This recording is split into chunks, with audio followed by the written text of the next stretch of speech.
May mga salitang kaya kang ipaglaban kahit wala ka na sa harap niya. Isa na rito ang salamat, pero hindi ito basta salamat.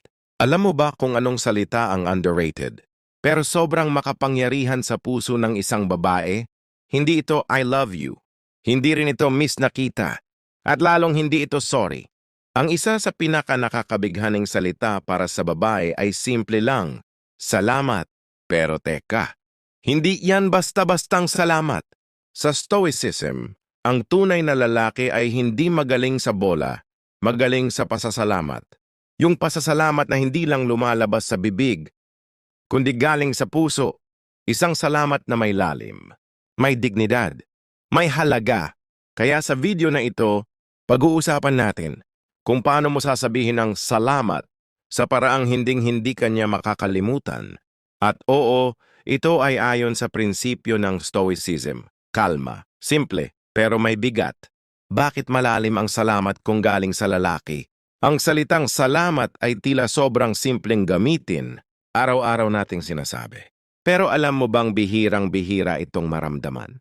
Sa Stoic philosophy, ang tunay na lalaki ay marunong kumilala ng biyaya kahit sa gitna ng sakit. At ang pasasalamat ay hindi lamang para sa mabubuting bagay. Ito ay para sa mga aral, para sa pasensya, si Bronter Nabis, Enikavazida na kanya. Kaya kapag ang isang babae ay nakarinig ng salamat mula sa isang lalaking hindi clingy, hindi mapilit, hindi emo, pero may sense of awareness at humility, naaantig siya. Bakit? Kasi ang pasasalamat ay tanda ng maturity. At walang mas nakakabighani sa babae, kundi ang lalaking may lalim ang pananaw at may disiplina sa emosyon. Paano mo sasabihing salamat na hindi ka mukhang nagmamakaawa? Ito ang problema ng maraming lalaki. Pagkatapos iwan, magpapadala ng message na may salamat sa lahat, pero halata naman, umaasa pang babalikan. Hindi yon stoic. Hindi yon lalaking may prinsipyo. At lalong hindi yon nakakabighani. Ang stoic way ng pagsasabi ng salamat ay ganito, tahimik, klaro, walang hinihinging kapalit. Halimbawa, salamat sa oras mong ibinahagi. Hindi ako magiging ganito kung hindi mo ako tinuruan.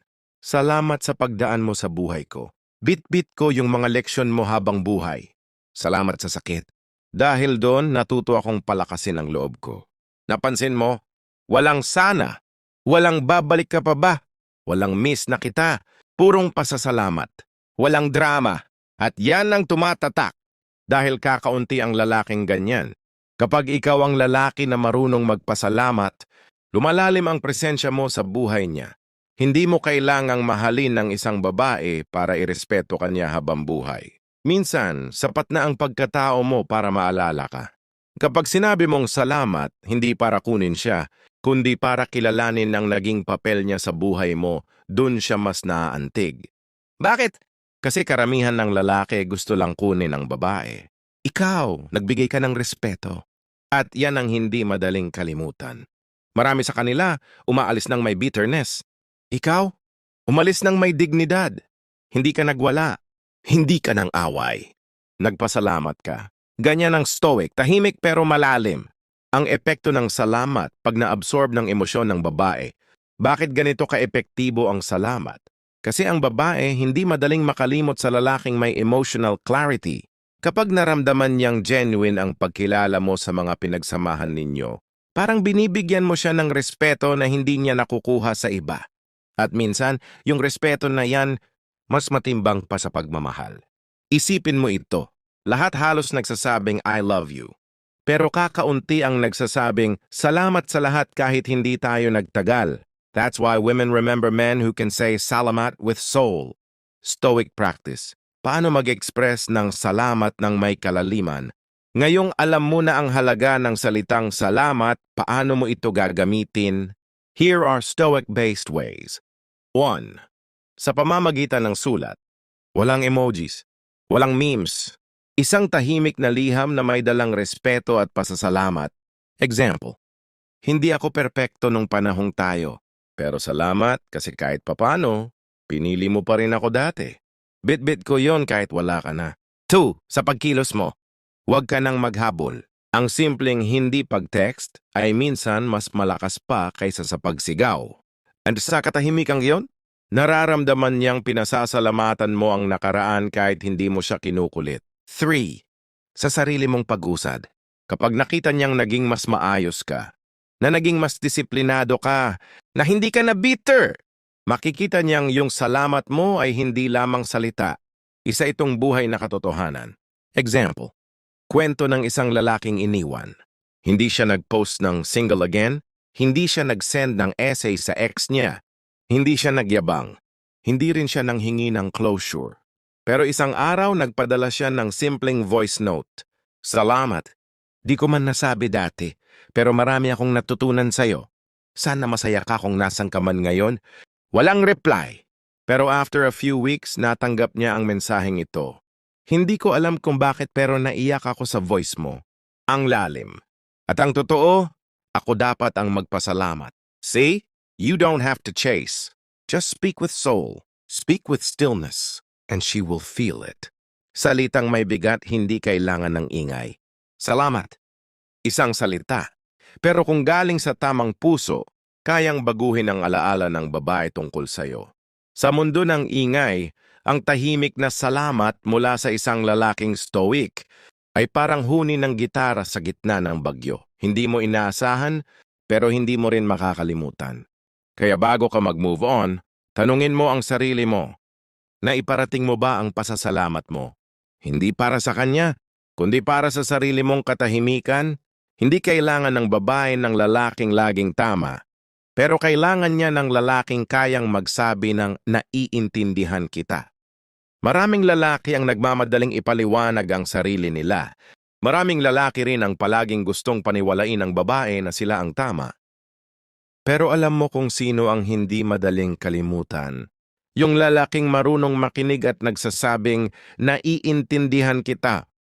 Hindi para makuha siya, hindi para pa-cute, kundi dahil may tunay na malasakit, may lalim, may maturity. Hindi lahat ng tao marunong umunawa. Sa dami ng relasyon ngayon na biglang natatapos, napansin mo bang iisa ang dahilan? Hindi mo ako naiintindihan. Simple pero mabigat. At sa Stoicism, napakahalagang prinsipyo ang pag-unawa. Hindi ito nangangahulugang sumasang-ayon ka. Hindi rin ito pagsuko. Ito ay pagkilala sa nararamdaman ng iba kahit hindi mo yon maramdaman sa ngayon. Kapag nasabi mo sa babae ang naiintindihan kita, lalo na sa oras na galit siya, nalilito o nalulungkot, ang dating nito ay respeto. At respeto, mas matamis paminsan sa I love you.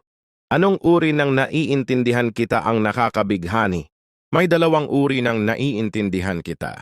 1. Yung galing sa lalaki na gustong tapusin ang usapan. Okay, naiintindihan kita. Pero hindi talaga. Fake, shallow. Para lang matapos ang issue. 2. Yung galing sa lalaking may emotional discipline. Naiintindihan kita kung bakit ka lumalayo. Kung ako man ang nasa sitwasyon mo, baka ganun din ang gawin ko. Boom! Doon siya natatahimik. Yung ganitong uri ng naiintindihan kita ay hindi simpleng linya. Ito'y bunga ng self-awareness, ego control at maturity. Kaya nakakabighani ito. Kasi bihira, ang babae sa dami ng nakakasalamuhang lalaking defensive, madaldal at laging gustong manalo, pag nakakita siya ng lalaking marunong umunawa, ibang level yon. Bakit empathy ang isa sa pinakamakapangyarihang trait ng Stoic man? Sa Stoicism, hindi lang disiplina sa sarili ang mahalaga. Mahalaga rin ang kalinawan ng isip sa harap ng emosyon ng iba. Kapag naiintindihan mo ang babae, hindi dahil gusto mong baguhin ang isip niya, kundi dahil gusto mong ibigay ang espasyo at respeto na deserve niya, mas lumalalim ang koneksyon. At ito ang irony. Minsan, sa pag-unawa mo sa kanya, dun siya unti-unting bumabalik sa'yo. Kasi nakita niyang hindi ka lang basta lalaki, isa kang lalaking may kapasidad makinig at sumalo ng damdamin, kahit hindi mo ito kontrolado. At yan ang rare. Mga eksaktong linyang makapangyarihan. Kapag ginamit ng tama, narito ang ilang Stoic style lines na maaari mong gamitin kung gusto mong magsabi ng naiintindihan kita na may impact, naiintindihan kita kung bakit mo ako nilalayo. Hindi ako galit, nirerespeto ko yan. Alam ko na mahirap ang pinagdadaanan mo at hindi ko kailangan laging magsalita. Nandito lang ako kapag kailangan mo. Hindi ako lalaban para pilitin kang bumalik. Pero naiintindihan ko kung bakit ka umaalis. Hindi mo sinasabi para makuha siya. Sinasabi mo dahil may honor ka. At dahil stoic ka. Marunong kang magmahal ng hindi kontrolado ng takot. Stoic empathy versus neediness. Mahalagang linawin to. Ang pag-unawa ay hindi pagsuko. Maraming lalaki ang akala, kapag sinabi mong naiintindihan kita ay nagpapakababa ka. Mali. Iba ang pag-unawa sa pagmamakaawa. Kapag stoic ang lalaking nagsabi nito, ramdam ng babae na ito ay kalmado, buo ang loob, walang pressure, may respeto sa boundaries. At yan ang sobrang nakakaakit. Hindi clingy, hindi needy. Pero solid, may lalim, may paninindigan. Real case, silent impact ng isang empathic statement. Kwento ito ng isang lalaki na iniwan matapos ang 3 taon. Imbis na magmakaawa, ito lang ang sinabi niya, hindi kita pipigilan. Naiintindihan ko na kailangan mo munang hanapin ang sarili mo. Kung sa dulo ng lahat ay ako pa rin ang pipiliin mo, salamat. Kung hindi man, salamat pa rin. Dahil minahal mo ako kahit sandali. Tahimik ang babae. Walang reply. Pero lumipas ang buwan at siya mismo ang bumalik. Hindi dahil minanipula siya, kundi dahil naalala niya yung lalaking hindi siya pinilit. Pero inintindi siya. And that is power. The power of stoic empathy. Paano mo ipapractice ang empathy bilang lalaki? 1. Makinig ng walang agenda. Huwag ka lang maghintay ng pagkakataon para magsalita. Makinig ka para maunawaan, hindi para sumagot. 2. Tanggapin ang emosyon niya kahit di mo gusto. Kahit nasasaktan ka, maging present. Kasi dun niya makikita kung gaano ka katatag. 3. Pumili ng salita na may respeto, hindi pananakot. Walang, sige, wag ka nang bumalik. Walang ikaw ang may kasalanan. Ang stoic na lalaki ay nagsasabing, hindi ako galit. Naiintindihan ko. At tanggap ko ang desisyon mo. Boom! Tahimik. Pero tumatagos. Final thought, hindi mo kailangang maintindihan ng babae para kontrolin siya. Ang tunay na karisma ng isang lalaki ay hindi nasa mga salita niyang ginagamit para makuha ang babae, kundi nasa mga salitang ginagamit niya para bigyan ito ng respeto. At ang salitang naiintindihan kita kapag sinabi mo ng may tapang at katahimikan ay pwedeng baguhin ang pagtingin niya sa buong pagkatao mo. Minsan hindi mo kailangang sabihing mahal kita. Ang naiintindihan kita ay sapat na para masabi mo yon ng mas malalim. Hindi lahat ng nakaka-inlove ay malalalim na linya.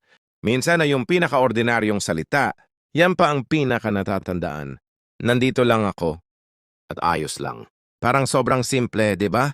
Pero sa Stoic philosophy, ang dalawang salitang ito ay may dalang katahimikan, consistency, at seguridad, mga bagay na sobrang hinahanap ng babae pero bihirang matagpuan.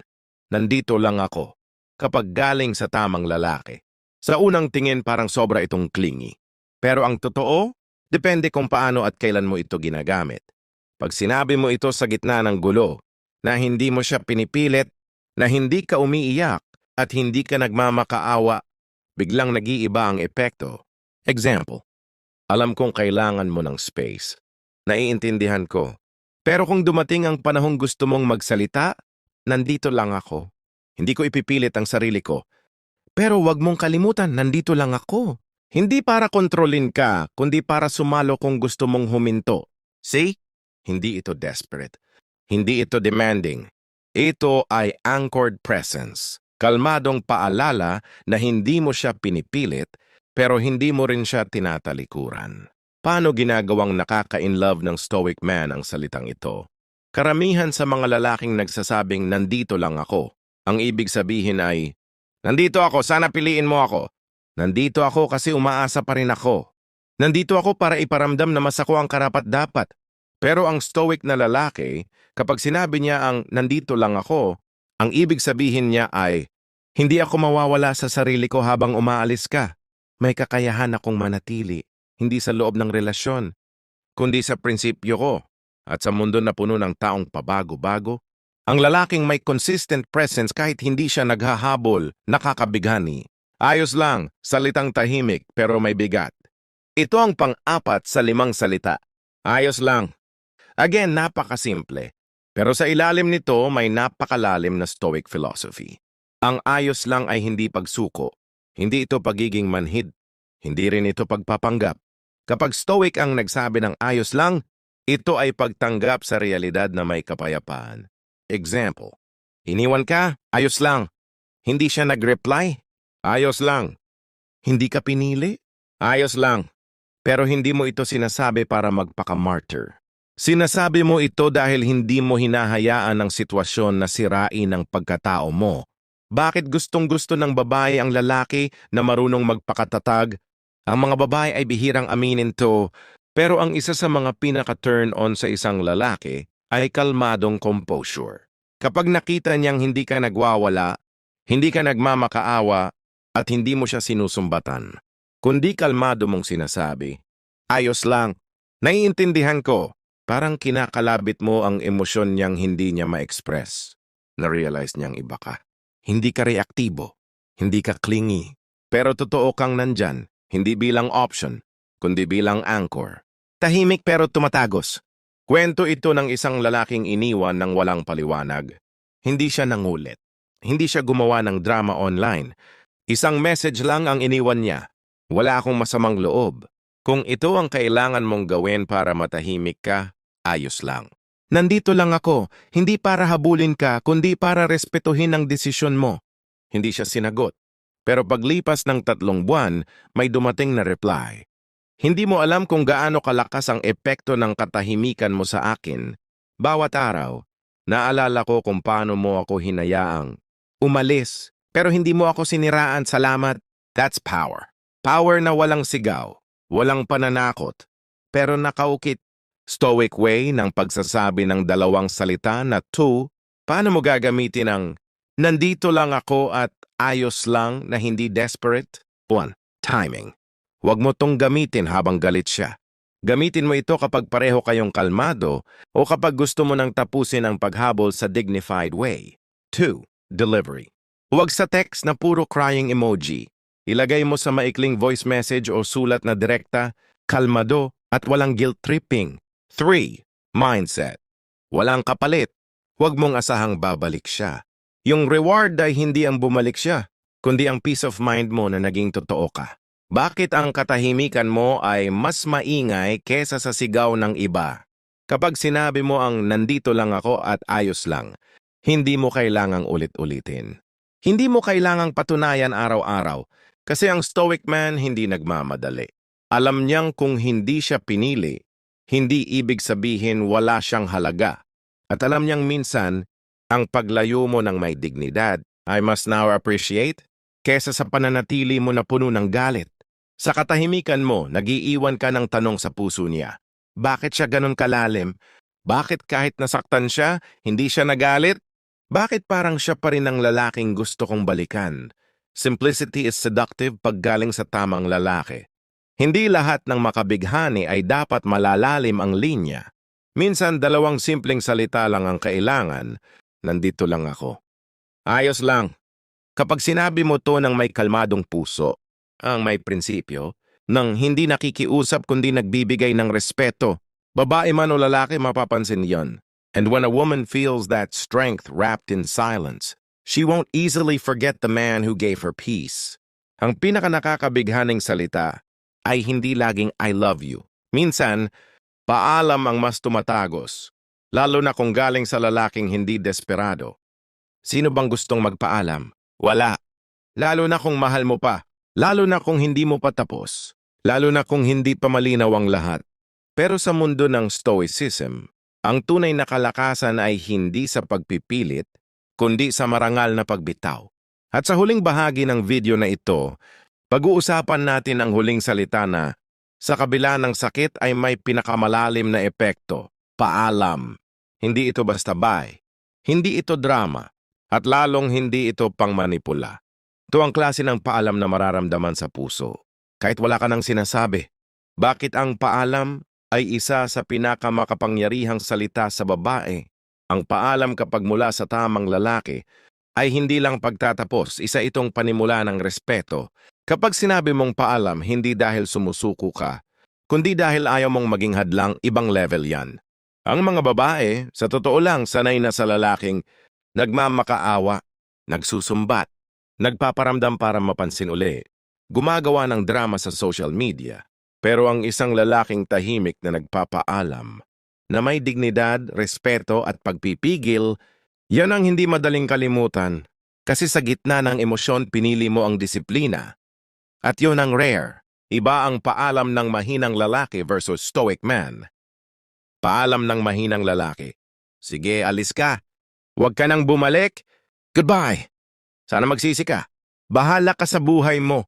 Ito'y puno ng galit, ego at resentment. Hindi ito paalam, ito'y pananakot. Paalam ng stoic man. Salamat sa lahat. Hindi ko pipilitin ang sarili ko sa mundong ayaw ako. Paalam. Hindi ko alam ang hinaharap, pero alam kong ang tamang lalaking gaya ko ay hindi dapat mapilit. Paalam at salamat. Boom. Tahimik. Matatag. Mabigat. Pero walang binitiwang galit. Walang paninira. At yan ang tatama sa puso ng babae, hindi dahil sinaktan mo siya, kundi dahil hindi mo sinaktan kahit kaya mo. Kapag ang lalaki ay marunong magpaalam, mas minamahal siya. Minsan, mas nai-inlove ang babae kapag naramdaman niyang kaya mong iwan ang nararamdaman mo para igalang ang desisyon niya. At minsan, sa paalam mo, hindi kanya agad maintindihan. Magugulat siya, tahimik ka, kalma ka, wala kang pakiusap, wala kang sermon, pero sa katahimikan mo, dun ka mas lumalalim sa isip niya. Hindi ka nag-iwan ng ingay. Nag-iwan ka ng dignidad. At yun ang hindi niya makakalimutan. Mga linya ng stoic goodbye na tumatama. Kapag dumating ka sa puntong kailangan mo nang magpaalam, narito ang mga pahayag na hindi mapang-abuso, kundi may respeto, katahimikan at lalim. Alam kong may rason ka, at hindi ako para hadlangan yon, kaya pipiliin kong irespeto ang katahimikan mo. Paalam. Hindi ko man makuha ang mga sagot ngayon, natuto na akong hindi pilitin. Kaya ngayon pipiliin ko ang sarili ko. Paalam. Minsan, hindi lahat ng mahal natin ay kailangang panatilihin. Minsan, kailangan lang natin silang palayain. Paalam. Walang guilt. Walang blame. Walang balikan mo ako. Kundi isang tapik sa puso na nagsasabing, hindi ako bitter. Marunong lang akong umalis ng may dangal. Silent goodbye, lifelong impact. Kwento ito ng lalaking naghintay ng sagot. Hindi siya nag-text, hindi rin siya nangulit. Pero isang araw, pinadala niya ang mensaheng ito. Hindi ko alam kung ako ba ang tamang tao. Pero alam ko, hindi ko deserve ang ganitong katahimikan.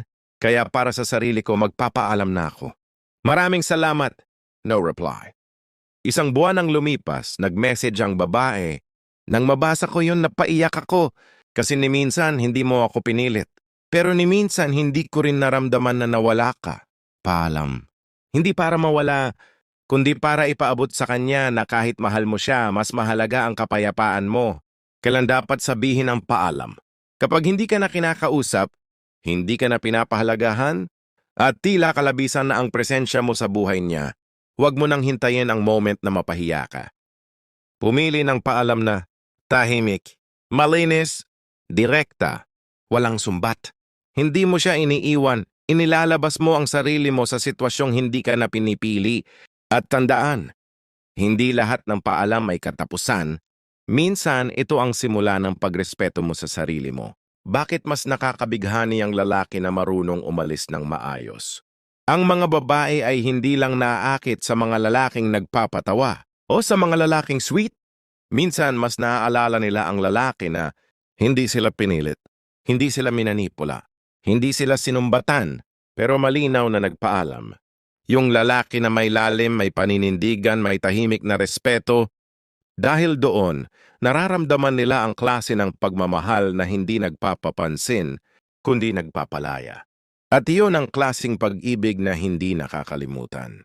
Ang salitang paalam, kapag galing sa lalaking stoic, hindi ito kahinaan. Ito'y tanda ng emotional control, self-respect, awareness, inner peace. At kapag nasanay ka sa ganitong mindset, wala nang rejection ang sisira sa'yo. Wala nang babae ang makakawasak ng prinsipyo mo. Dahil alam mong kung aalis ka, iwan mo ang sarili mo ng buo, hindi wasak. Kung alam mong may paalam kang kailangang bitawan, i-comment mo sa baba. Hindi ako lalaban para ipilit ang sarili ko. Magpapaalam akong may respeto.